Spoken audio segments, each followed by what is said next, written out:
ఒకప్పుడు రైతు వాన కోసం ఆకాశం వైపు చూసేవాడు. ఇప్పుడు యూరియా కోసం మొబైల్ స్క్రీన్ వైపు చూస్తున్నాడు. ఇదే నేటి రైతు దుస్థితి.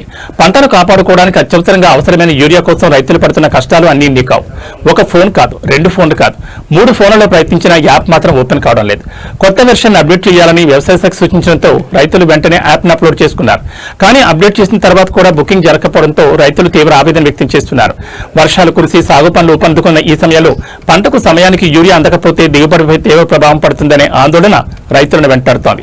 పొలంలో ఉండి పంటను చూసుకోవాల్సిన రైతు ఇప్పుడు యాప్ పనిచేస్తుందేమోనని గంటల తరబడి మొబైల్తో కుస్తీ పడాల్సిన పరిస్థితి ఏర్పడింది. యాప్లో సమస్యలు రావడంతో రైతులు వ్యవసాయ అధికారుల కార్యాలయాలకు పరుగులు తీస్తున్నారు.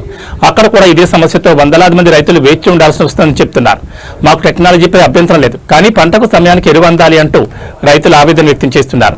ఇదిలా ఉండగా ఈ వ్యవహారంపై ప్రతిపక్ష పార్టీ బీఆర్ఎస్ స్పందించింది. ముఖ్యమంత్రి రేవంత్ రెడ్డి ప్రభుత్వం రైతులకు యూరియా అందించడంలో యాప్ నిర్వహణలో విఫలమైందని విమర్శిస్తోంది.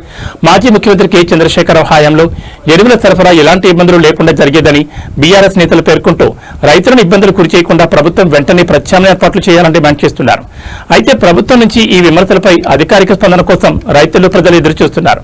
పంటకు నీరు ఆలస్యమైతే రైతు నష్టపోతాడు, ఎరువు ఆలస్యమైతే పంట నష్టపోతుంది. కానీ ఒక యాప్ పనిచేయకపోతే రైతు భవిష్యత్తే ప్రశ్నార్థకంగా మారుతోంది.